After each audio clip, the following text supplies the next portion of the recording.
The horse was already lathered white at the flanks when Hale Farrow rode into Caldwell, Kansas, on a Tuesday morning in the autumn of 1882, and every soul on Main Street stopped what they were doing to watch him come. He looked like a man who had not slept in 4 days, because he had not slept in 4 days. He looked like a man who had ridden through hell and half of Indian Territory, because he had ridden through hell and half of Indian Territory. Dust had turned his dark coat the color of old bone. His jaw was a map of unshaved days. His eyes, gray as a sky that cannot decide whether to storm or clear, were fixed on the far end of the street with the kind of absolute, uncompromising focus that most men reserved for the moment before they drew a gun. He did not draw a gun. He pulled his horse to a stop in front of the Prairie Rose boarding house, swung down from the saddle with the stiff agony of a man who had been riding for 300 miles without meaningful rest, and stood there in the middle of the street, chest heaving, hands at his sides, staring up at the second-floor window with its faded yellow curtain. The curtain moved. He saw it move. Something in his face broke open like cracked earth after the first rain. He was halfway up the porch steps when the front door swung outward and Adelaide Tanner appeared in the doorway, and the expression on her face stopped him as surely as a bullet would have. It was not the expression of a woman who was glad to see someone. It was not even the expression of a woman who was surprised. It was the expression of a woman who had been waiting for a confrontation she had hoped would never come, and who had decided, somewhere in that waiting, to be furious about it. "You have some nerve," she said, and her voice was so controlled and quiet it was more frightening than a shout.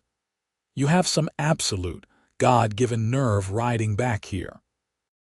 Hale Farrow, who had stared down the worst men in 3 territories, who had faced a courtroom packed with men who wanted to see him hanged, who had survived things that should have broken him a dozen times over, stood on that porch step and could not find a single word.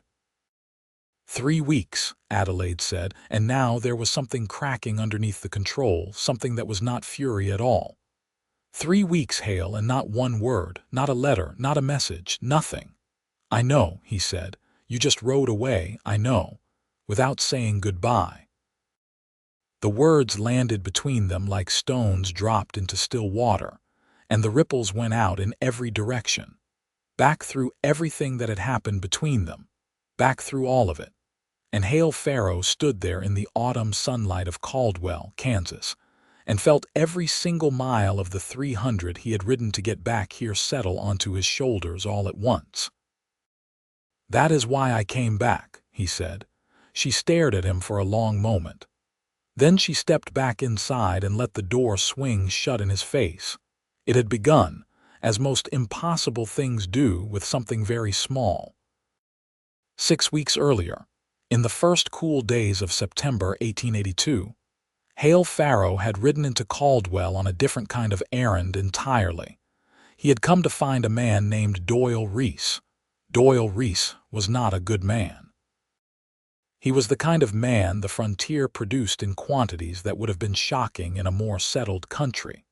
The kind of man who had found that the spaces between towns and the slowness of law made it possible to do a great many terrible things and walk away from most of them. He had walked away from robbery, from assault, from at least one killing that anyone could prove. He had most recently walked away from the burning of a homestead in the Oklahoma Territory belonging to a family named Finch, taking with him the deed to their land and every dollar they had managed to save across 7 years of brutal, grinding work. Hale Farrow had been hired by the elder Finch, a man of 53 with burnt hands and a voice like gravel, to get it back. Not the land, which was gone by legal sleight of hand that would take years to untangle in a court, but the money. The $840 that represented the Finch family's entire survivable future. It was the kind of work Hale had been doing for 6 years, since the courts had made it impossible for him to wear a badge. He was not a bounty hunter. He did not bring men in for the price on their heads. He found things that had been taken from people who had no other recourse, and he brought those things back, and he accepted whatever payment those people could manage, which was often less than his time was worth and always less than the risk. He did not do it for the money. He had never been fully honest with himself about why he did it, but the reason was somewhere in the territory of not knowing what else to do with himself and not being willing to become the kind of man he had spent most of his adult life chasing. Caldwell, Kansas, in September of 1882, was a border town in every sense of the word. It sat on the edge of Indian Territory, on the Kishome Trail, and had spent the better part of a decade being one of the most violently alive places on the frontier.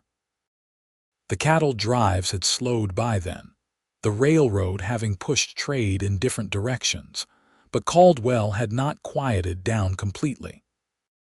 It had simply become a different kind of dangerous, less the explosive violence of trail drive cowboys blowing off steam and more the grinding, patient violence of men who had settled there, because the law was just thin enough to be useful. Hale had tracked Doyle Reese to Caldwell through a chain of small observations, the testimony of a bartender in Wichita, a notation in a hotel register in Wellington, a remark made by a freight driver who had seen a man matching Reese's description heading south. He arrived on a Thursday afternoon and took a room at the Prairie Rose boarding house because it was clean, inexpensive, and run by a woman named Gertrude Alderley, who was known to ask fewer questions than most. Adelaide Tanner was Gertrude's niece. She was not the first thing Hale noticed when he walked through the door of the Prairie Rose, because the first thing he noticed was the smell of actual cooking, not the rancid grease and burned meat of most frontier establishments, but something that smelled like onions and good beef and fresh bread. And after weeks on the trail, he nearly stopped walking just to breathe it in. The second thing he noticed was the sound of someone arguing with considerable confidence at the back of the hallway. A woman's voice, precise and unimpressed, explaining to someone that the cost of the room was the cost of the room, and it was not going to change because someone had decided to have opinions about it. He was standing at the front desk, trying to locate a bell to ring when Adelaide Tanner came around the corner from the hallway, slightly flushed, still radiating the afterglow of having won an argument, and stopped when she saw him. She was 24 years old. She had dark auburn hair pulled back with the practical efficiency of a woman who did not have time to fuss with it, though several pieces had escaped and framed her face in a way that was probably more becoming than she realized. She had hazel eyes that were currently doing the rapid, unconscious assessment of a woman who had learned, living on the frontier, to size up strangers quickly. She had a pen tucked behind her ear and ink on the side of her right hand, and an expression that was perfectly neutral in the way that takes considerable practice to achieve. "Room," she said. "If you have one," Hale said. "We have one." She moved behind the desk and opened the register. "Name?" "Farrow, Hale Farrow." She wrote it down without any particular reaction, which was itself something of a test she did not know she was passing. His name occasionally produced reactions, not always good ones. "How long?" she said. "Few days, maybe a week." She quoted him a price. He paid it without argument. She handed him a key. "Supper is at 6, she said. "Breakfast at 7. If you miss it, you miss it. Water for washing is in the room. If you need your horse stabled, it's 2 cents a day extra, and we use the Miller livery on 3rd Street. Just tell them you're with the Rose." "Thank you," he said. "Rules are simple," she continued, as if she had not heard him, which she probably had not. "No weapons in the dining room. No drinking in the rooms past 10 at night. No guests upstairs. Noise after 9 gets you 1 warning. "Understood," he said. She looked up from the register then, really looked at him, and for just a moment the practiced neutrality slipped into something that was not quite curiosity and not quite wariness but lived in the space between the two. "You are welcome to the porch," she said. "Most of the men staying here use it in the evenings. There is a decent view of the street from the rocking chairs." He thanked her again and went upstairs to his room, and that was the entire content of their first conversation, which was perfectly unremarkable. He had no reason to think about her after the door closed. He thought about her for the better part of an hour, which he found irritating and attributed to the fact that he had been on the trail for 3 weeks and was simply in need of ordinary human contact. He found Doyle Reese the following afternoon. This was both faster than he had expected and more complicated. Reese was staying at the Drover's Rest Hotel on the south end of town, playing cards in the afternoon and drinking himself into a particular kind of dangerous good humor in the evenings. He was a big man, not tall but wide, with the kind of physical confidence that came from having been the largest person in most of the rooms he'd occupied throughout his life. He had 3 companions who were clearly not friends in any meaningful sense of the word, but were definitely allies in the practical sense. Men who watched the room when Reese was drinking and positioned themselves in ways that suggested they had done this kind of watching professionally. Hale spent 2 days simply observing. He was very good at being unobtrusive when he wanted to be, which was a skill that surprised people who looked at him, because he was not a small man himself, lean and angular where Reese was broad, but with the kind of stillness that could make a person in a crowded room simply not register him if he chose. He also, during those 2 days, had supper at the Prairie Rose each evening and breakfast each morning, and sat on the porch once in the early evening when the light was going gold, and the air had that September sharpness that felt almost like a promise. Adelaide Tanner brought him coffee on the porch that first evening without being asked, and sat in the second rocking chair for approximately 7 minutes before she remembered she had things to do, which she probably did. "You are not a cattle man," she said, while she was sitting there. It was not phrased as a question. "No," he said, "not a drummer, not a land speculator, not a lawyer." Also no to all of those, she considered him. What then? He thought about how to answer that honestly. "I find things," he said finally. "Things that have been taken from people who need them back." She was quiet for a moment. The street below was doing its early evening business, men moving between establishments, a wagon raising dust, 2 children chasing something with a stick. "That sounds lonely," she said. The accuracy of it landed somewhere he was not prepared for, and he was quiet for a moment himself. "It has its compensations," he said. "Such as?" she asked, and her tone was not flirtatious, it was genuinely curious, the tone of a person who actually wanted to know the answer. He thought about that for longer than he had thought he would. "You get to see a lot of the country," he said finally. "A lot of the same country, I would imagine," she said, "because the kind of men who take things from people who need them are not generally in new places. They are in the same kinds of places, doing the same kinds of things." "That is accurate," he said, and she nodded as though this confirmed something she had already suspected, and then she took her coffee cup and went back inside. He thought about that conversation for longer than he should have, lying awake in his room listening to the sounds of Caldwell settling into its nighttime rhythms.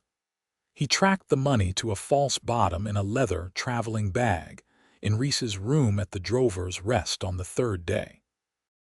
This was achieved through observation and a degree of lock-picking skill that he had acquired in his earlier life and was not particularly proud of but found consistently useful. He did not take the money then. He needed to be certain it was all there, and he needed to be certain that Reese's 3 companions were not going to make the retrieval more complicated than it needed to be. It was during this period of waiting that everything with Adelaide Tanner stopped being simple. It happened at breakfast on the 5th morning. He came down to find only one other guest at the table, an elderly man named Pierce, who was traveling to see his daughter in Wichita, and spoke exclusively about the train schedules. And Adelaide was moving efficiently between the kitchen and the dining room, bringing food to the table with the practiced rhythm of someone who had been doing it long enough that she barely needed to think about it. "I have it," she said. "I see that," he said. She set the dish down properly. He sat back down. She straightened the serving spoon with unnecessary precision and did not look at him, and her ears, he noticed, had gone slightly pink. "Thank you," she said very quietly to the serving dish. "It was nothing," he said to the table.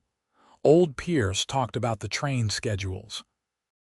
That evening Hale did not sit on the porch, because he did not trust himself to be in proximity to Adelaide Tanner right now, and that was a completely unacceptable situation given that he had a job to finish, and a man to deal with, and absolutely no business developing any kind of feeling for anyone in a town he would be leaving within the week.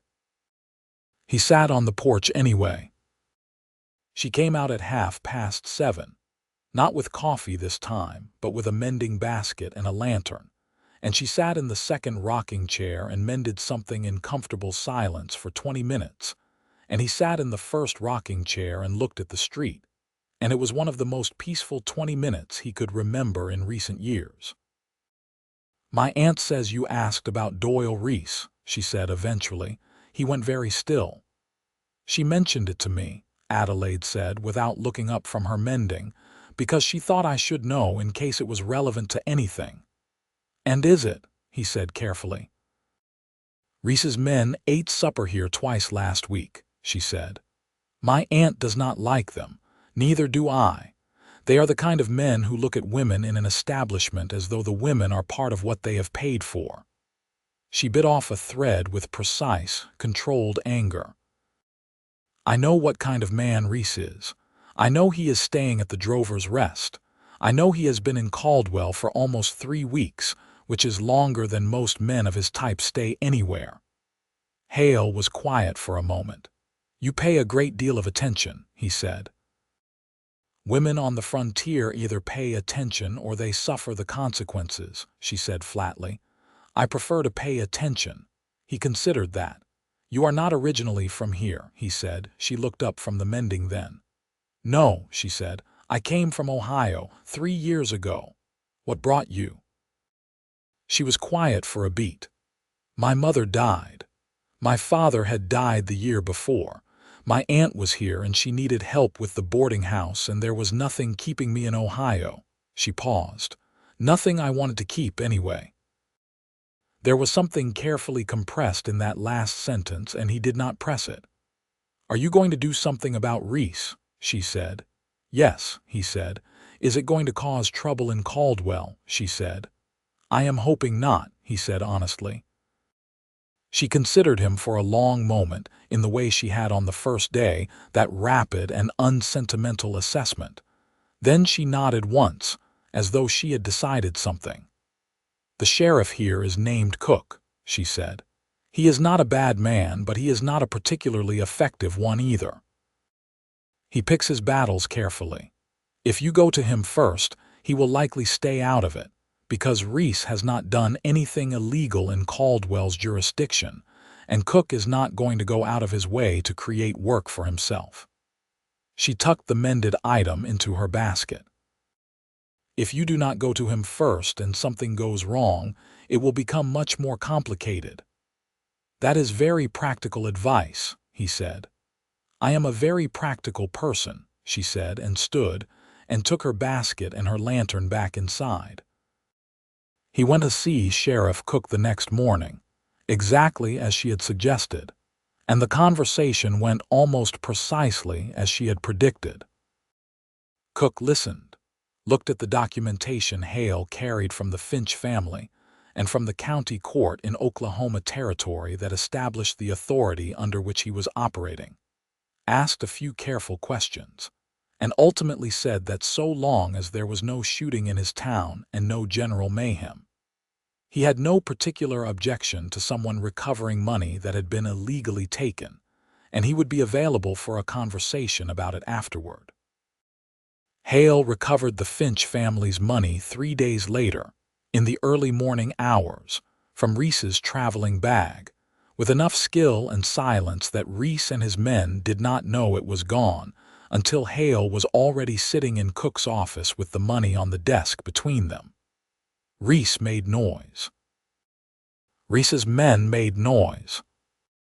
None of the noise amounted to anything, because there were legal documents, and because Cook was there, and because Reese, for all his physical confidence and the brutality he applied to defenseless families, was the kind of man who became very careful when he was sitting in a sheriff's office across from someone who was watching him with complete, quiet patience, and clearly had no intention of leaving until things were properly settled. The money was secured. Arrangements were made for it to be sent by bank transfer to the Finch family. Hale sent a telegraph himself to confirm it. It was done. He should have ridden out the next morning. He had his horse brought around from the Miller livery, and his saddlebags packed, and his bill settled with Gertrude Alderley, who was a brisk and straightforward woman who seemed to approve of him without making much of a demonstration of it. He was standing in the front room of the Prairie Rose with his saddlebags over his shoulder and his hat in his hand, and Adelaide Tanner was in the kitchen. He could hear her moving around. He could hear the sound of crockery, and what he thought was her singing something very quietly to herself. He stood there for 60 seconds. Then he put his hat on, said goodbye to Gertrude, and walked out to his horse and rode south. He got 30 miles before the sun went down, made camp on the bank of a creek that had gone half dry in the summer heat, built a small fire and stared at it until it burned out, and then lay on his bedroll looking at the stars, and the thought that was in his head, persistent and ridiculous and refusing to be reasoned away, was that he had not said goodbye. Not to Adelaide. He had not said goodbye to Adelaide Tanner. This was objectively a small and unremarkable thing. He had known her for 10 days. He had had perhaps 8 conversations of any real substance with her. She was a stranger. She would not notice or care that he had simply left without a specific farewell directed at her. It was not as though they had any kind of arrangement. It was not as though anything had been said between them that would require a formal closing. He lay on his back in the dark under 300 miles worth of stars and felt the absence of that goodbye like a stone in his chest. He rode another 40 miles the next day south and west, toward the Oklahoma Territory, and the trail that would take him back to the family waiting for their money, and the next piece of quiet, unglamorous work that needed doing. He stopped at noon to water his horse and eat cold biscuits he'd bought in Caldwell, and stared at the horizon to the north, and thought about Adelaide Tanner's face when she had looked up from the serving dish, startled and unguarded and completely herself, and the way she had described women on the frontier as either paying attention or suffering for it. He thought about her sitting in the second rocking chair with her mending basket and the lantern, comfortable and easy in the silence between them. He thought about her singing, very quietly, in the kitchen. He thought about her practical and accurate advice about Sheriff Cook. He thought about the way she had said that finding things sounded lonely, and the way it had been simply true and observant rather than pitying, and the way she had not looked away when she said it. He ate the cold biscuit and looked at the northern horizon for a long time. Then he turned his horse around. The first day back north he covered ground quickly, fueled by something that was not yet fully identifiable to him, and which he was not particularly interested in examining. on the grounds that examining it would require him to acknowledge exactly what kind of fool he was being. He camped the first night on the same creek, which felt pointed, and lay on his bedroll again under the same stars. And this time the feeling was not a stone in his chest, but something that moved around more, less settled and more urgent. The second day he slowed down, not because he was tired, though he was, but because the urgency was being replaced by something more complicated. He had spent the better part of 3 days riding in 2 different directions, which was an excellent demonstration of indecision. And somewhere around midday on the second day, he ran out of patience with himself and had a very direct internal conversation about what exactly he thought he was doing. He was riding 300 miles back to a woman he had known for 10 days to say goodbye. That was what he was doing, except that it was not what he was doing, not really, and he was honest enough with himself by the second afternoon to acknowledge that. You did not ride 300 miles to say goodbye unless what you meant was something else, something that started with the same 2 letters but had considerably more weight and significantly more consequence, and was, given everything he knew about his own life and the kind of man he was, and the kind of work he did, and the way people who cared about him tended to end up waiting in rooms that he left without proper farewells, probably not a very good idea. He rode through Indian Territory on the 3rd day, the land opening up around him into the vast brown gold of autumn prairie, and he thought about Adelaide's eyes and the way they had done that rapid, honest assessment of him the first day, and the way they had gone soft for just a moment when she said that finding things sounded lonely, and he thought that she was one of the most honestly perceptive people he had met in years, maybe longer, and that was a thing worth paying attention to. He camped on the 3rd night at a way station just south of the Kansas line, a small operation run by a man named Cassius who sold grain and water and asked no questions, and ate a proper hot meal for the first time in days, and slept for 6 hours and woke up in the gray pre-dawn feeling, for the first time in the entire ridiculous undertaking, actually clear about what he was doing. He was going back because he had not said goodbye, and because not saying goodbye had been a choice he had made out of cowardice, the same cowardice that had been walking alongside him for 6 years and disguising itself as practicality. He was going back because Adelaide Tanner was the first person in a very long time who had looked at him and actually seen him, the work and the loneliness and the motion, and had not told him what she thought he wanted to hear but what was actually true, and because he had sat in that second rocking chair with her on 2 evenings and felt something he had almost forgotten was possible, the specific, irreplaceable feeling of being at rest. He did not have any particularly clear plan for what he would say when he got there. He had been riding for 3 days, and most of the clarity he had managed was about why he was going, not about what would happen when he arrived. He acknowledged to himself in the gray early morning, making this up as he went along, which was not his preferred mode of operation, but was apparently what he was doing. He crossed back into Kansas on the 4th morning and rode hard for Caldwell.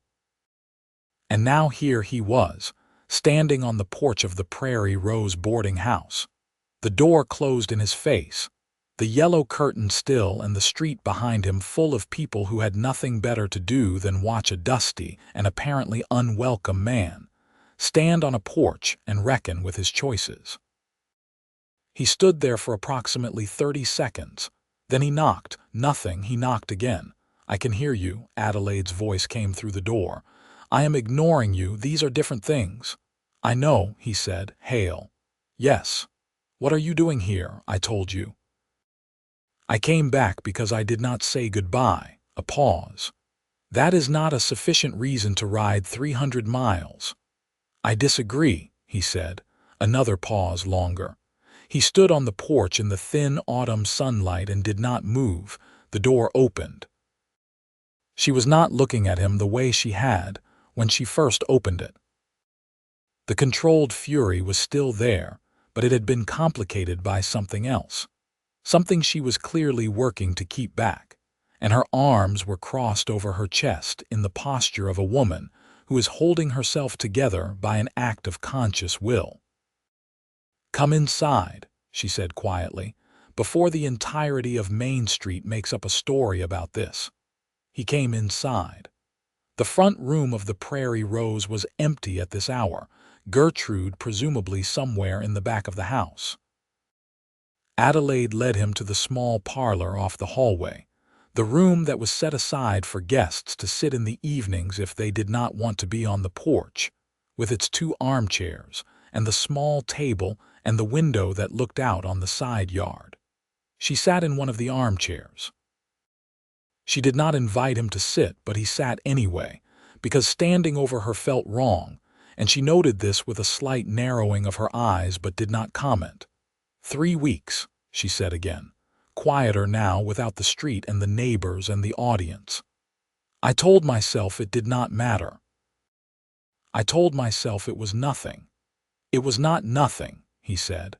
I know that, she said, and her voice broke very slightly on the last word before she controlled it again.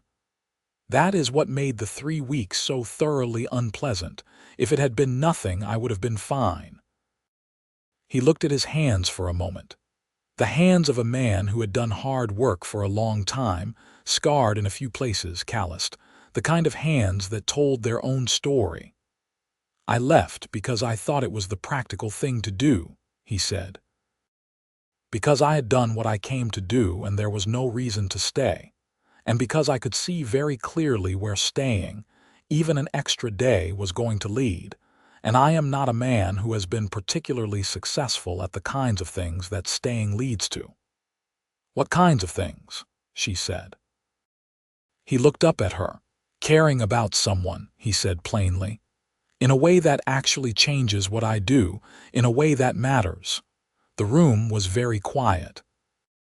Outside, a wagon went past, and someone called out to someone else, and the ordinary sounds of Caldwell in the morning went on as though nothing significant was happening in the small parlor of the Prairie Rose boarding house. You were afraid, she said. Yes, he said, of caring about me. Of what it would mean, for both of us.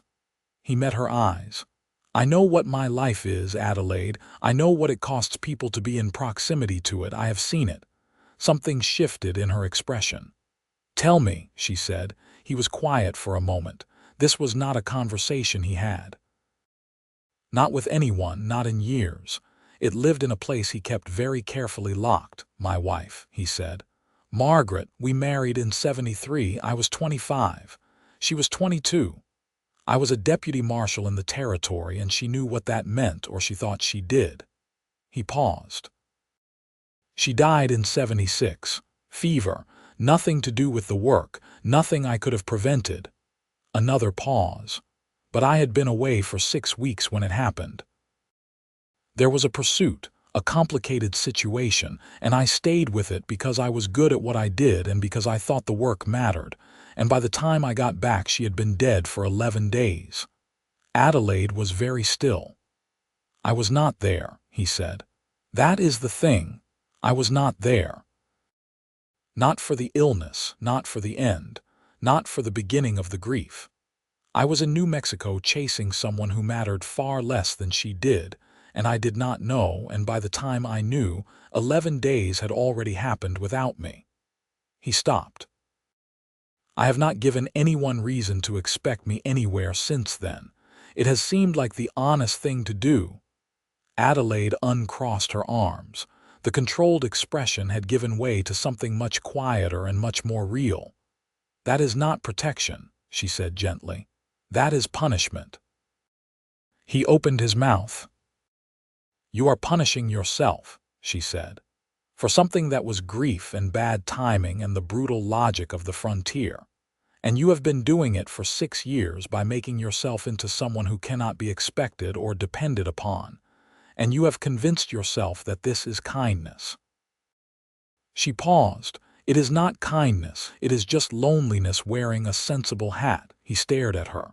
I am sorry about Margaret, she said. Genuinely.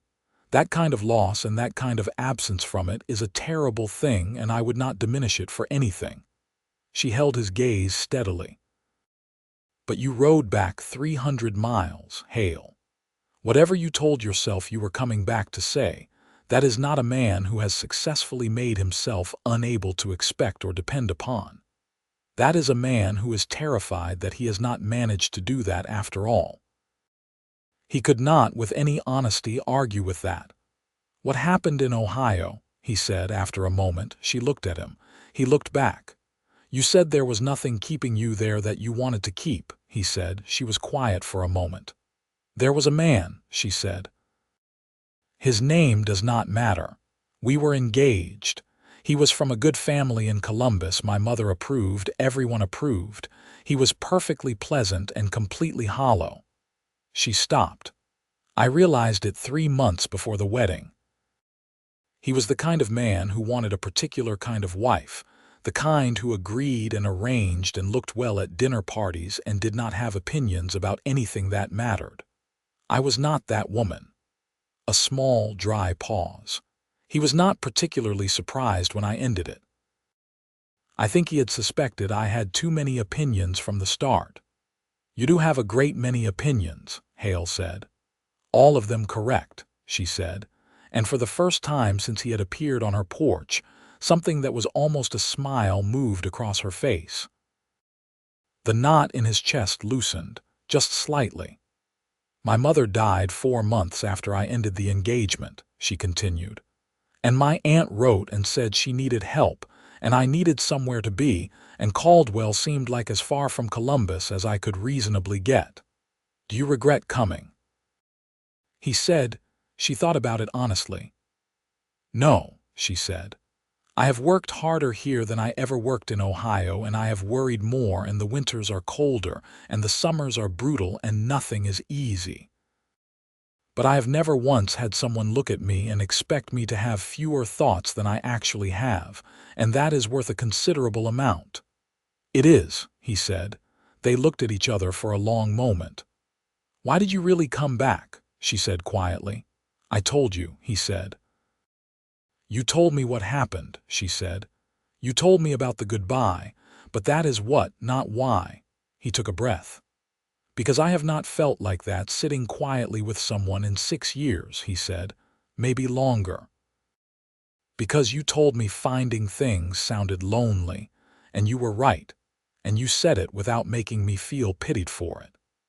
Because when I rode away, I got 30 miles, and then I got 80 miles, and somewhere between the two, I understood that I was not finished here.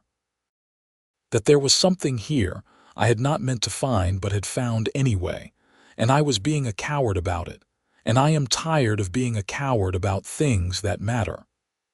Adelaide looked at him for a long time. The light through the parlor window was the thin, honest light of October morning, and it fell across both of them without flattery or mercy, and she sat in it with the same directness she brought to everything, not looking away. You are going to have to be very patient with me, she said.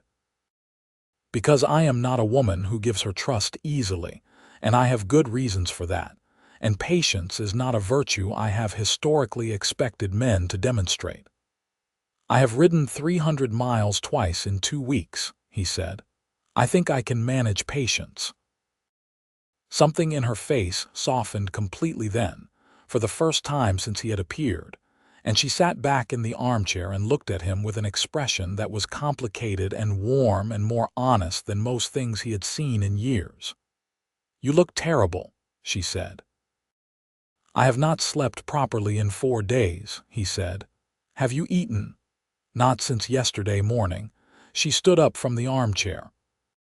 Then you should eat something, she said, and sleep. And when you are a person again instead of a dusty collection of bad decisions and noble intentions, we can have the rest of this conversation. Is there more of this conversation to have? He said. She paused at the door of the parlor and looked back at him. Hale, she said, and the way she said his name was different than it had been before, quieter and more certain. "You rode 300 miles because you forgot to say goodbye."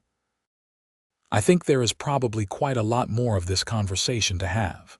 He ate. He slept in his old room upstairs for the better part of 9 hours, which was more sleep than he had gotten in the entire previous week combined. When he came down in the late afternoon, the light in the prairie rose was golden and thick, and the place smelled of cooking again, and Gertrude Alderley was in the kitchen and looked at him from under her brows when he appeared and said, "I knew you would come back," with such satisfaction that he found himself slightly embarrassed. Adelaide was on the porch when he went looking for her, in the second rocking chair, with a ledger in her lap and a pen in her hand, doing the accounts for the boarding house with the kind of concentrated, organized attention she brought to everything. She looked up when he pushed open the screen door and then looked back at her ledger. "You are more presentable," she said. "I washed," he said. "I noticed."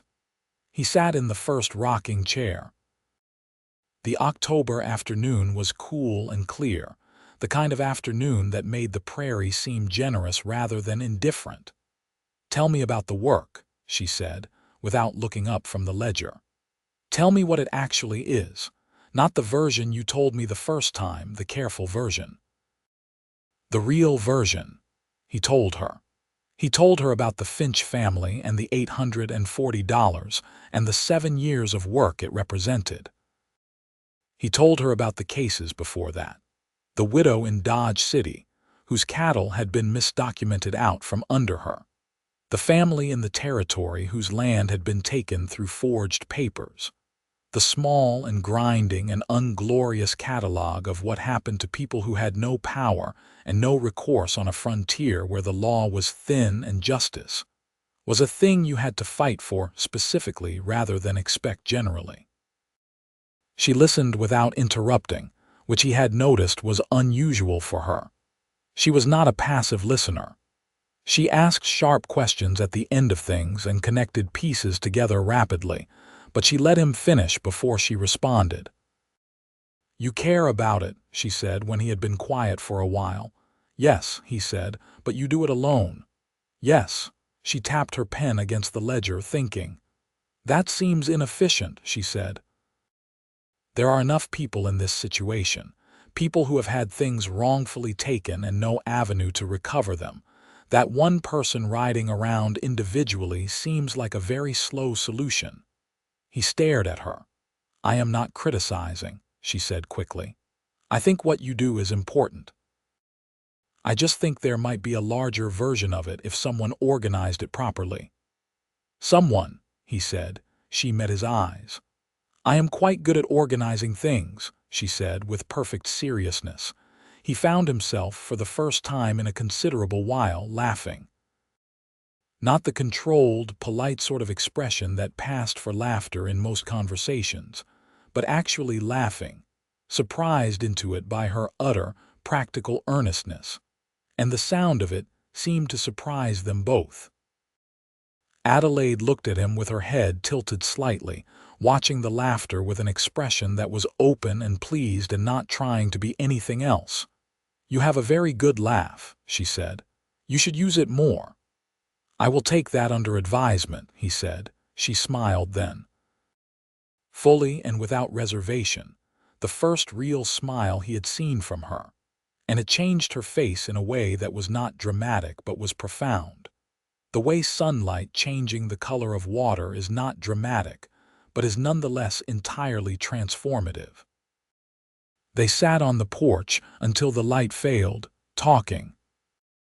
They talked about his years as a deputy marshal, the circumstances that had led to his departure from that work, which were complicated and involved a court case and a corrupt territorial judge, and a situation he was not proud of, though he had been right about everything that mattered and had nothing to apologize for except the methods he had used to prove it. They talked about her childhood in Ohio, her mother who had been a schoolteacher, her father who had been a pharmacist, the specific texture of a middle-class life in Columbus that was comfortable and predictable, and had become, somewhere around the age of 17, absolutely suffocating. They talked about books. This surprised him slightly. Not that she read.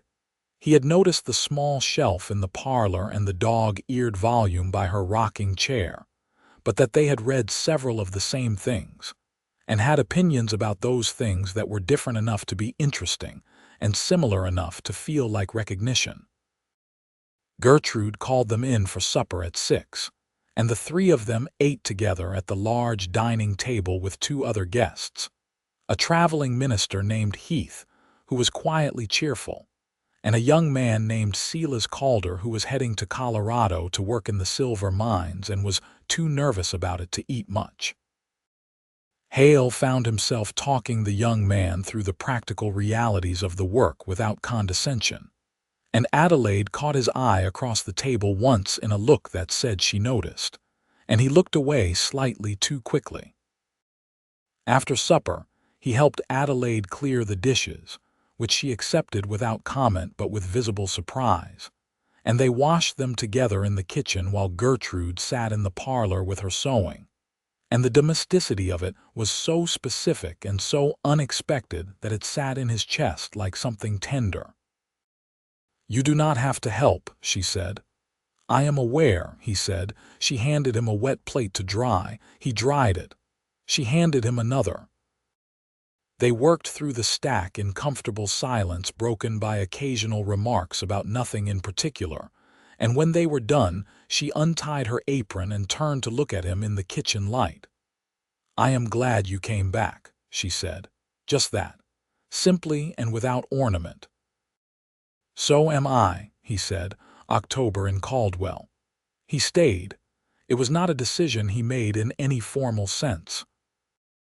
It was more that each morning he woke up, and there was no urgent reason to leave, and each evening there was a very good reason to stay. And after the first week, this had accumulated into something that resembled, from the outside, a choice, even if from the inside it felt more like the gradual recognition that this was already where he had chosen to be. He did not stop working. There was a case that came to him through a letter forwarded from Wellington, a man in the territory who had been bilked out of a land payment, and he took the case and spent 3 days in Wellington sorting it out through negotiation and documentation, rather than any more dramatic means, and came back to Caldwell with the matter resolved and a modest payment in his pocket. Adelaide asked him about it when he returned, specifically and practically, in the way she asked about everything. What had the original documentation looked like? Had the title office in Wellington been complicit or simply careless? What was the status of the payment? He answered all of her questions, and she made 2 observations that had not occurred to him, one of which would have saved him half a day if he had thought of it before leaving, and he told her so. And she told him she had suggested it precisely because she had thought about what she would do in his situation, which was something she had apparently been doing in his absence. "I told you I was good at organizing things," she said. "You are," he agreed. "You are also very good at thinking about the law for someone who has no legal training." "I have no formal legal training," she said. "I read 2 of your law books while you were gone." He stared at her. "They were in your room," she said. "You left the door unlocked. I knocked first." He continued to stare at her, then he shook his head slowly. "Which 2?" he said. She told him. He suggested a 3rd one, and she read it in 4 days, and then they spent an evening on the porch discussing it. And Gertrude came out at one point, looked at them both, said, "Supper was an hour ago and you both missed it," in a tone that suggested she was not actually annoyed, and went back inside. They both realized they had been talking for 3 hours. It was, Hale thought, the happiest evening he had spent in longer than he could clearly remember. November came. Caldwell went colder and the cattle trail traffic slowed and the boarding house was quieter, which meant Adelaide had more time in the evenings and Gertrude was increasingly obvious about finding reasons to be elsewhere when Hale was on the porch, a transparency so complete that it was almost touching. He had been in Caldwell for 6 weeks, all told, when he kissed her. It happened on the porch on a cold November evening, when the stars were very bright and very close, and the street below was quiet enough that you could hear the dry grass moving in the fields at the edge of town. "I need to tell you something," he said. She turned to look at him. "I am in love with you," he said. "I have been since approximately the second evening on this porch, which I understand was extremely fast, and which I cannot explain, except that you are the most completely real person I have encountered in a very long time, and being near you makes me feel like myself in a way that I had forgotten was possible." Adelaide looked at him for a long moment. The November stars were cold and bright above them. "I know," she said. "You know," he said. "I have known for a while," she said. "I have been waiting for you to say it because I did not want to say it first, because I had already decided I was not going to make it easy for you, and then I felt guilty about that because you have been so very patient." She paused. "Hale." "Yes," he said. "I am in love with you too," she said. "I have been for quite some time. It is extremely inconvenient and I am not entirely happy about it." "That is the most Adelaide Tanner way to say that you could possibly have found," he said. "Yes," she agreed. He reached across the space between the rocking chairs and took her hand. She let him. Her hand was warm in his despite the cold evening, and she turned it and held his in return, and he leaned across and kissed her, very gently, once, and when he sat back, she was looking at him with that expression he had come to know as the one she showed when she was not performing anything, not organizing or assessing or protecting, just present. "The case in Wichita," she said after a moment. "I will go and come back," he said. "Yes," she said. "You will." He went to Wichita. He came back. December. They talked about the future, which was something he had not done with any person for a very long time in actual specific terms. Where the work would take him, how long cases tended to last, what it looked like when it was done well versus when it was harder. She listened and thought and asked questions and then said, with complete directness, "I want to be part of it." "Part of what?" he said. "The work," she said. "The organizing part, the case-finding part." "You are one person riding around an enormous amount of territory, reacting to things as you discover them. If someone were in a central location, corresponding with county courts and land offices and helping people understand that there are legal avenues they are not aware of, and then directing those cases to you, or to other people doing similar work, it would be considerably more effective." He thought about this. Then he said, "That would require you to be somewhere." "I am already somewhere," she said. "I am here." "Caldwell," he said. "Caldwell," she said. "It is a border town. It is on the Kishome Trail. It has rail access. It is exactly where you would want to be if you were trying to be a point of contact for the Oklahoma Territory and the Kansas territories." "Your aunt owns this boarding house," he said. "My aunt has been trying to find a reasonable way to retire for 2 years," Adelaide said. "She would not be opposed, I believe, to the idea of me taking it over with enough income from other sources to maintain it properly." She paused. "I have been thinking about this for a while." He looked at her.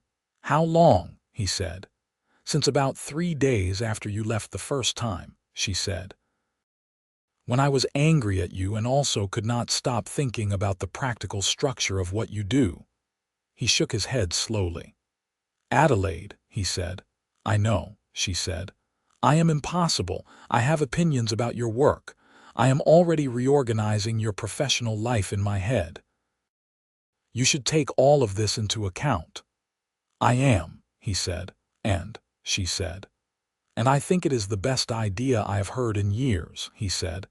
and I think you are the most extraordinary person I have ever met, and I would like very much for you to marry me if you are willing." She was quiet for exactly 4 seconds. "Yes," she said. "Obviously, yes, I have been waiting for you to ask." "You knew I was going to ask," he said.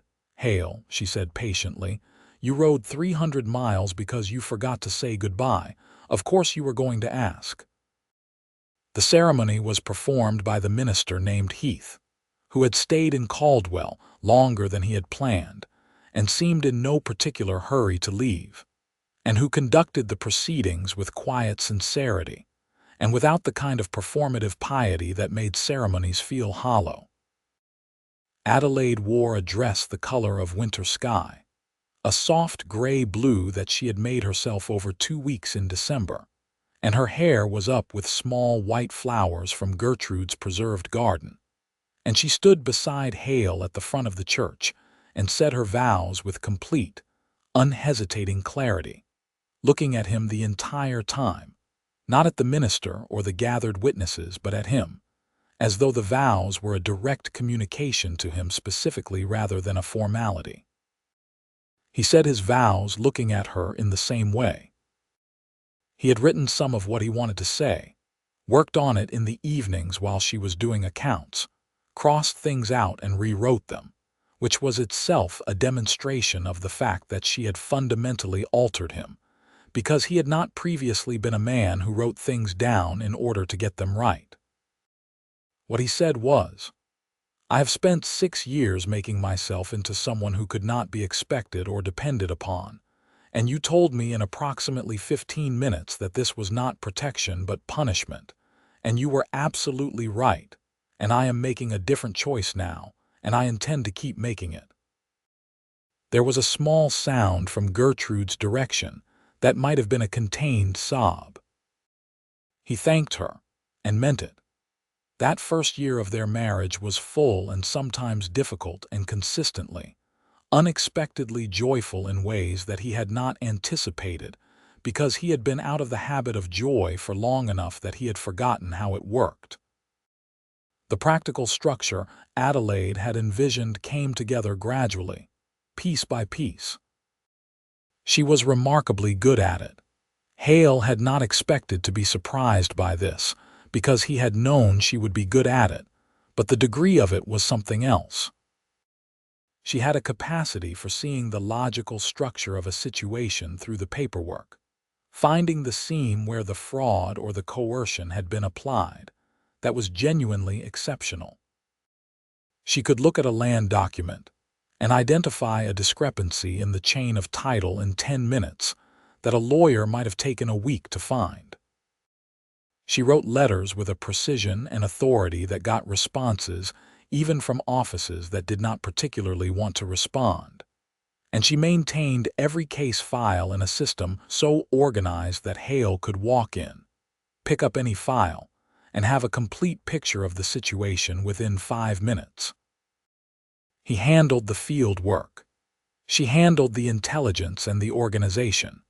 It was not a partnership they had designed so much as one that had emerged from the shape of what each of them actually was, and it worked with a smoothness that felt, sometimes, almost improbable. There were cases that were difficult. There were cases that required him to be away for weeks, and the weeks were harder than they had been before he had somewhere to come back to, which he supposed was the trade-off. He sent telegraphs. She sent letters that were practical and warm in equal measure, and that he read multiple times on the trail in the way that people in stories read letters, which he would have found embarrassing to admit. He came back from every case. This was not a small thing. He understood it was not a small thing. The coming back was its own kind of practice, the deliberate ongoing choice to return to the place where someone was waiting, the refusal to let the case run indefinitely, the setting of a boundary around the work that said, "This matters and I will finish it, and then I will come home." Home. The prairie rose in Caldwell, Kansas, with the yellow curtain in the second-floor window and the 2 rocking chairs on the porch, and the smell of cooking from the kitchen, and Adelaide in the office with her case files, and her correspondence, and her absolute precision about everything that could be organized, and her complete, warm generosity with everything that could not be. In the spring of 1884, Adelaide told him she was pregnant. She told him in the kitchen, on a Tuesday morning, with the same directness she brought to everything, which meant she looked at him across the kitchen table and said, "I am expecting a baby," and watched him with the honest, slightly anxious expression of a woman waiting to see what a man will do with news of consequence. He was on his feet before he had consciously decided to stand, and he crossed the kitchen and took her face in both hands with the careful reverence of someone handling something they cannot believe they get to hold, and said, "Are you all right? Are you well? What do you need?" The anxiety in her face resolved into something that was relief and amusement in almost equal measure. "I am perfectly well," she said. "I have been perfectly well for 6 weeks. I wanted to be certain before I said anything." "6 weeks," he said. "I told you," she said. "I prefer to be certain." He kissed her forehead, both her cheeks, her hands. He was, for approximately 45 minutes, completely useless for anything practical, which she found deeply funny and said so. And then he made himself useful by insisting she sit down while he made breakfast, which he did with enough concentration and enough mistakes that the result was edible but barely, and she ate every bite of it with pointed enjoyment. Their son was born in November of 1884. They named him James. He was a solid, healthy, loud boy with his father's gray eyes and his mother's auburn hair, and an apparent conviction from his first week of life that the world was an interesting place that deserved his full attention. Hale held him in the first hour of his life, sitting on the edge of the bed while Adelaide lay back against the pillows in the exhausted stillness that comes after the most enormous physical effort a person can make, and looked at this small and absolute person in his arms, and felt something that was larger than anything he had language for. "He is extraordinary," he said. "He is," Adelaide said, and her voice was tired and quiet and so completely happy. "He is very loud for someone so small." "He has opinions," Hale said. "He gets that from you." She laughed, which made her wince slightly, and then laughed again. Gertrude came to help for the first weeks, setting up her old room again without any discussion, because it was obviously what was needed. And she was not a woman who required things to be asked of her explicitly. She was magnificent with the baby, who seemed to find her entirely satisfactory, and she and Adelaide established a rhythm of shared care that was so efficient and mutually supportive that Hale occasionally felt slightly redundant, which made him try harder to be useful, which Adelaide found touching and Gertrude found amusing. He did not take a case for 3 months after James was born, the longest he had gone without working in years, and it turned out to be very easy. The work Adelaide was doing from Caldwell had not stopped simply because there was a baby in the house. She conducted it with James in a sling at her chest or sleeping in the cradle she had set up in the office, and the case files were maintained with exactly the same precision, and the correspondence went out and came back in, and the county court contacts wrote regularly, and several new cases came in that he would take when the time was right. She was not waiting for him to go back. She was also not pushing him to go back. She was simply doing the work that needed doing and would continue to do it whether he was present or 100 miles away. And this was itself one of the things he loved most about her, the completeness of her, the way she was not organized around his absence or his presence, but simply around herself, and what mattered to her, which happened to include him very much, but did not depend on him for its fundamental structure. He went back to the field in February of 1885, a case in the territory that had been waiting and was time-sensitive, and the leaving was harder than it had ever been before, which he had expected. James was 3 months old and had recently begun making a specific face when he recognized a familiar person that was so completely deliberate and so obviously intentional that it looked like an expression of pure satisfaction at having correctly identified something, which was, Hale thought, the most Adelaide Tanner thing he had ever seen on a baby. He was gone for 11 days. He sent 4 telegraphs and 2 letters. He came back with the case resolved, and a payment that was modest but sufficient, and a bunch of dried winter wildflowers from a waystation vendor who had seemed to think he needed them and been correct, which he gave to Adelaide, who put them in a glass on the office desk and kept them until they fell apart. The years that followed were full. This is not a word that people use often enough for good years, but it is the right one. They were not easy exactly, because nothing on the frontier in that era was easy, and the work they both did was neither simple nor safe, and sometimes brought them into proximity with people who did not wish them well. There were cases that went wrong in various ways. There was a situation in the territory in 1886 that resulted in Hale coming back with a broken rib and a gash on his arm that needed stitching, and Adelaide stitched it herself with a steadiness of hand that he found both reassuring and slightly alarming. "You have done this before," he said. "I have done a great deal of things before," she said. "Hold still. There were injustices they could not fix." The weight of that, the specific grief of identifying something wrong and being unable to reach far enough or quickly enough to make it right, was something they both carried and had to learn how to set down at the end of the day without losing either the urgency or the equanimity. Adelaide was better at this than he was. She had a capacity for compartmentalization that was neither coldness nor indifference, but the practical skill of a person who understood that you could not carry everything all the time and remain effective. She taught him, over time, by example. There were people they helped that they remembered always. Rosa sent a letter when it was done that Adelaide read aloud at supper, and then folded with great care and placed in the small box on the parlor shelf, where she kept things that mattered. In the spring of 1887, Adelaide told him she was expecting again. This time she told him at breakfast, with James at the table eating oatmeal with intense and personal focus, and Hale looked across the table at her and felt the particular warm weight of a happiness that has become familiar and is therefore even more specifically known. "Are you well?" he said. "Perfectly well," she said.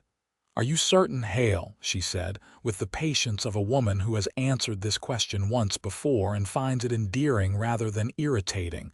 "I am very certain." James looked up from his oatmeal. "What?" he said. "You are going to have a sibling," Hale told him. James considered this. "Okay," he said, and went back to the oatmeal.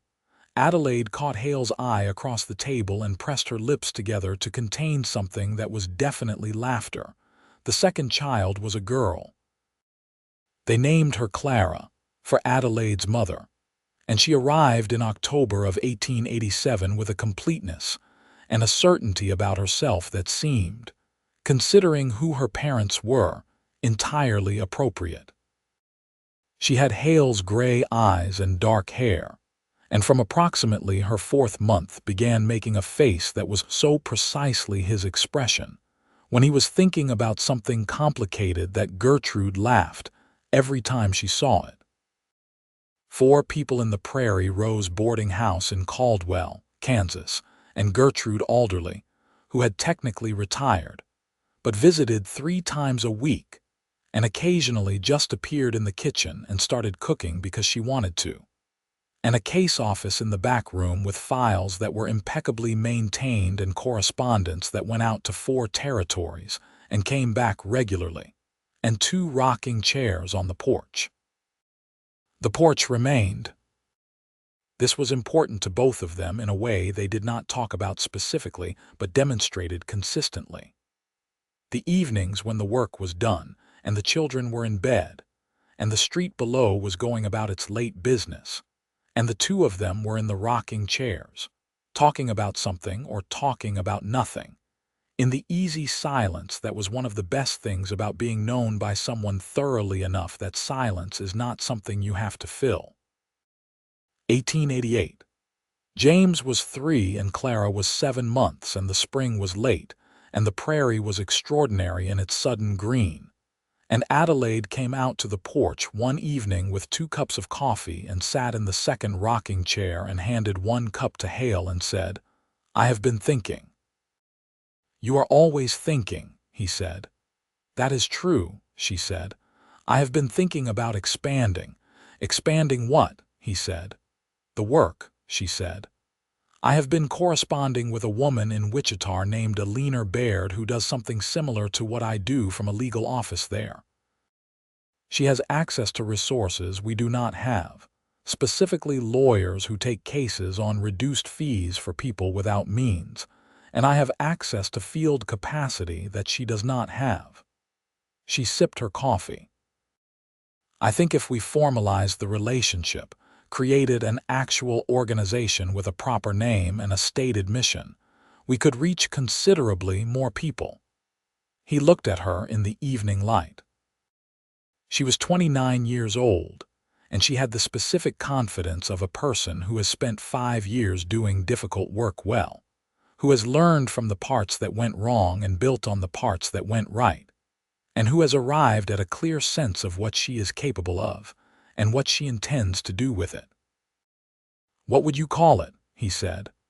"I have been thinking about the Frontier Claims Restoration Society," she said, "but I am open to other suggestions because I suspect that name is slightly too long." "It is," he said. "The Claims Society," she offered. "Better," he said. "You could ride for it," she said. "Officially, with documentation from the organization rather than just from individual clients. That would give you more legal standing in some of the situations you run into." He thought about this. "You have thought about this a great deal," he said. 6 months, she said, "give or take. You have been thinking about this for 6 months." "I wanted to be certain it was viable before I mentioned it," she said. He shook his head slowly. "Adelaide," he said. "What?" she said. "I love you," he said, "enormously." With complete sincerity and no reservations whatsoever. She looked at him with the expression he knew best, the one that was not performing anything. "I know," she said. "I also think the Claims Society is an excellent idea," he said. "I know that too," she said. And there it was, the smile, full and unguarded and entirely herself. The Claims Society became real over the course of the following year. Adelaide wrote to Alina Baird in Wichita, and to 3 other women she had identified through her correspondence who were doing adjacent work in adjacent places, building toward something formal. They held a meeting in Caldwell in September of 1888. 4 women and Hale and a lawyer named Frederick Holt from Wichita, who had been representing dispossessed settlers for years, and was exhausted by doing it without support. And by the end of the day, they had a structure and a name and a stated purpose, and 4 cases already in the pipeline. Hale rode for the organization for the next several years, with the documentation Adelaide had envisioned, and the legal support of Frederick Holt's office and the intelligence network Adelaide maintained from Caldwell. It was the same work he had been doing, the finding of things wrongfully taken and the returning of them, but organized now in a way that made it more efficient and more accountable and occasionally, significantly more dangerous, because they were now operating at a scale that made certain people pay attention. The resolution of that case was the largest thing they had accomplished, and the clearest demonstration that what Adelaide had envisioned, the organized, documented, legally supported recovery of wrongfully taken property, was not just a good idea, but an effective one. 14 families recovered land or payment. 3 of them wrote letters to the Claims Society that Adelaide added to the box on the parlor shelf, which had required a second box by then. James was 6 years old in 1890. Clara was 3. They were extraordinary children in the specific way of children who are raised by people who take them seriously, who answer their questions with honesty, and give them real information about the world rather than comfortable fictions about it. James had his father's patience and his mother's analytical mind, and a consuming interest in how things worked mechanically that resulted in him taking apart the clock in the parlor at age 5, and being unable to reassemble it, which he considered a temporary setback rather than a failure, and said so. Clara had her mother's precision and her father's capacity for stillness, which was a combination that made her extremely perceptive and occasionally startling, because she would look at a situation for a while and then say something that cut directly to the center of it in the way that only very honest or very young people reliably manage. She said to Hale once when she was 4 while he was packing his saddlebags for a case, "Are you going away for a little while?" he said, "and then coming back?" she said. "Yes," he said, "and then coming back." She considered this with great seriousness. "Good," she said, and went back to whatever she had been doing. He stood in the room for a moment after she left, with his saddlebag half-packed, and thought about the completeness of that exchange. The asking and the answering and the accepting and the returning to things, all of it so simple and so whole. He came back. He always came back. This was the shape of their life, the motion and the return, the field and the office, the case and the resolution, the going and the coming home. It was not a calm life in the way that some lives are calm, lives that are built around stillness and routine and the predictable. It was calm in a different way, in the way of people who know who they are and what they value, and have made their peace with the cost of that knowledge, who have found in each other not a rescue from difficulty, but a companion for it. There was difficulty in plenty.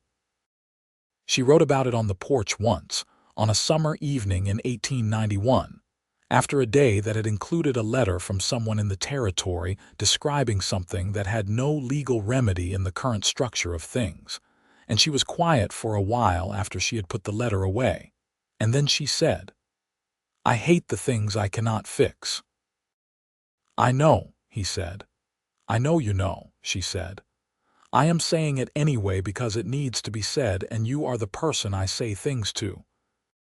He reached across and took her hand, and she held it and looked at the street below and the evening sky over Caldwell and said nothing else for a while.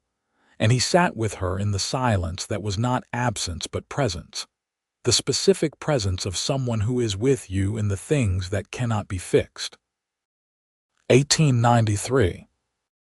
James was 8, Clara was 5, and Adelaide told him over breakfast that she was expecting again, and James looked up from his plate with the expression of someone who has had this experience before and knows what it means, and said with the serious consideration of an 8-year-old, "Is it going to cry as much as Clara did?" "You cried more than Clara," Adelaide said. James absorbed this. "I do not remember that," he said. "You are not in a position to remember it," Hale said. The third child was another boy, born in December of 1893, who they named Arthur, and who arrived with such apparent enthusiasm and at such speed that Gertrude, who was 71 by then, and had attended all 3 births in the capacity of being someone who knew what to do, said she had never seen anything like it, and seemed genuinely impressed. Arthur was, from approximately his first month, the loudest person in any room he occupied, which was saying something in a house with Adelaide and James in it. He had red hair, which neither of his parents had, and which turned out to be from Adelaide's father's side, and which Gertrude said was entirely appropriate for someone who had arrived at such velocity: 3 children. The Prairie Rose boarding house, still running, still clean, still with the 2 rocking chairs on the porch. The Claims Society, 4 years established with regular cases coming in from across the territories, and a small but genuine track record of effective work. Frederick Holt's office in Wichita had taken on 2 additional lawyers who worked with the organization. There were 3 other men working field cases in addition to Hale, all carefully chosen for their competence and their accountability. Hale was 37 in 1885, which meant he was 45 in 1893. The years had put lines in his face that he did not mind and a gray at his temples that Adelaide said made him look distinguished and which he thought simply made him look older. He was not slower, precisely.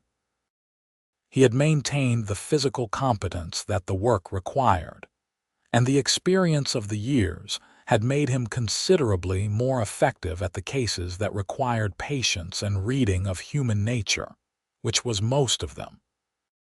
He was not the same man who had ridden into Caldwell in September of 1882 to find a stolen $840, not in any way that mattered, though some of the essential nature of him, the stubbornness, the directness, the refusal to leave a thing unresolved, remained entirely intact.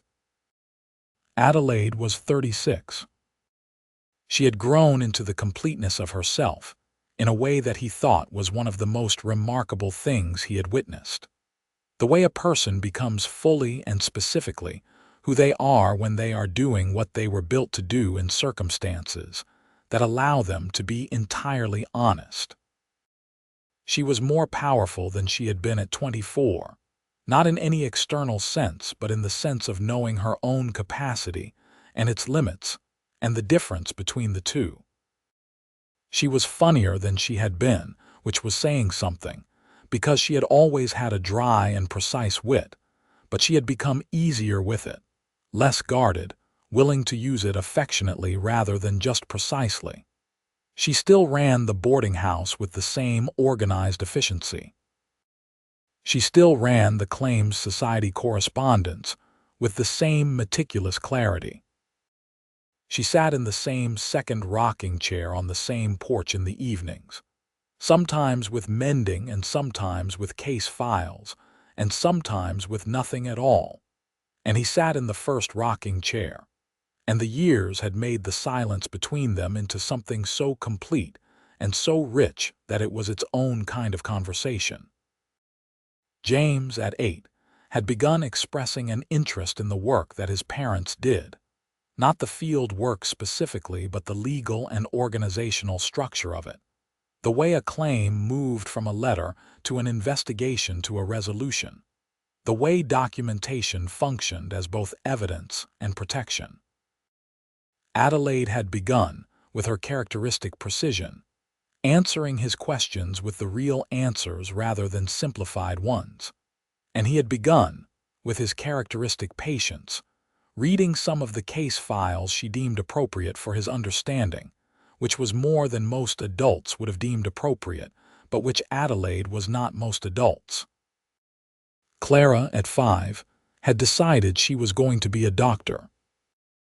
She had announced this in October of 1893 with the completeness of someone communicating a settled fact rather than an aspiration, and Adelaide had said, "Then you should begin learning about it," and had found her a medical book written for general audiences that was accurate about what it covered, and Clara had begun reading it with a focus that her parents found entirely familiar from looking in the mirror. It was spring of 1895 when Hale came back from a case in the territory to find Adelaide on the porch waiting for him in the late afternoon, which was not unusual, except that there was something in the way she was sitting that stopped him at the top of the porch steps. "What happened?" he said. She looked at him. "Gertrude," she said. He came and sat beside her, not in the rocking chair but on the porch railing where he could see her face. "When?" he said. "Yesterday morning," Adelaide said, Her voice was controlled in the way it got when she was working very hard at something. She was very peaceful. She went in her sleep. Dr. Amos said it was her heart. He took her hand. She held his and looked at the street below and did not cry, which was not because she did not feel it, but because she was Adelaide and she would feel it on her own terms and in her own time. She was wonderful, he said. Yes, Adelaide said. She was entirely wonderful. She gave me this house and this town and the direction of my life when I had none of those things. And she did it without ever making me feel that I owed her anything, which is the hardest way to give someone something and the most generous. He thought about Gertrude telling him in the hallway on his wedding day that Adelaide was the best person she knew, and that she was very glad it was him. He thought about the way she had appeared in the kitchen whenever cooking needed to happen, and the 3 births she had attended, and the grandmotherly authority with which she had managed his children, and the satisfaction she had expressed, consistently and without reservation, about the way things had turned out. She was glad, he said, about everything. I think she was genuinely glad about all of it. Adelaide pressed her lips together. Then she said, "She told me once, about a year after we married, that she had known you would come back from the beginning. She said she could tell from the way you left." From the way I left, she said that men who are really finished with a place leave differently than men who are not finished, Adelaide said. She said you left like a man who had forgotten something. He sat with that for a moment. She was right, he said. She usually was, Adelaide said. The boarding house came to Adelaide in Gertrude's will, which was precisely what Adelaide had expected, and she managed the transition with the efficiency and completeness that characterized everything she did, and kept the Prairie Rose running exactly as Gertrude had kept it, because Gertrude had run it well, and there was no reason to change what worked, and because keeping it the way Gertrude had run, it was its own kind of continuation. The summer of 1895 was long and hot, and the territory was dry, and there was a drought that was hard on the farms and harder still on the people already at the margins. And the Claims Society handled more cases than in any previous year, because hardship and desperation on the frontier had always been the conditions under which fraud and exploitation flourished, the people who had things taking advantage of the people who had nothing. Adelaide worked through the summer with focused intensity, case files spreading across the office in her particular organized way, correspondence going out to 7 different jurisdictions, and she managed the boarding house and the 3 children, and the case work all at once with the specific, practiced competence of a person who knows exactly what they are doing and does not waste energy performing it. He helped where he could, which was not always the office, but was sometimes the children, and sometimes the boarding house, and sometimes simply the fact of being present, which was itself a kind of help that was easy to underestimate until you understood that its absence was a form of weight. He did not underestimate it. He had learned better. The rocking chairs on the porch of the Prairie Rose needed replacing in 1896. Adelaide bought 2 new ones from the furniture maker on 3rd Street, and they were not identical to the old ones but were solid and well made and sat on the porch in the same 2 places, and on the first evening she and Hale sat in them, she said. They are not the same. No, he agreed. But they will be fine, she said. Yes, he said, they will. He had ridden 300 miles because he forgot to say goodbye, and the goodbye he had eventually said had been the beginning of everything.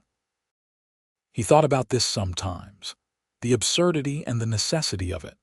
The way the stubbornness that had turned his horse around on the trail had been the same stubbornness that made him effective at the work, and occasionally impossible to live with and entirely reliable in the ways that mattered.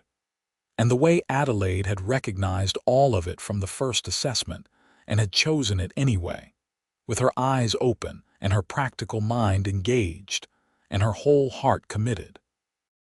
"I never did say a proper goodbye," he said. She looked at him. "What?" "That first evening," he said. "When I came back the first time, I knocked on the door and you told me you were ignoring me. And then we talked in the parlor and you told me to eat something and sleep, and we would have the rest of the conversation later." He paused. "We had the rest of the conversation, but I never did give you the actual goodbye I had ridden 300 miles to deliver." She looked at him for a long moment, and the expression on her face was the one he knew best, the completely real one, present and warm and entirely herself. "Hale," she said. "Yes," he said. "You are not going anywhere," she said. "What would be the point of a goodbye?" He looked at her.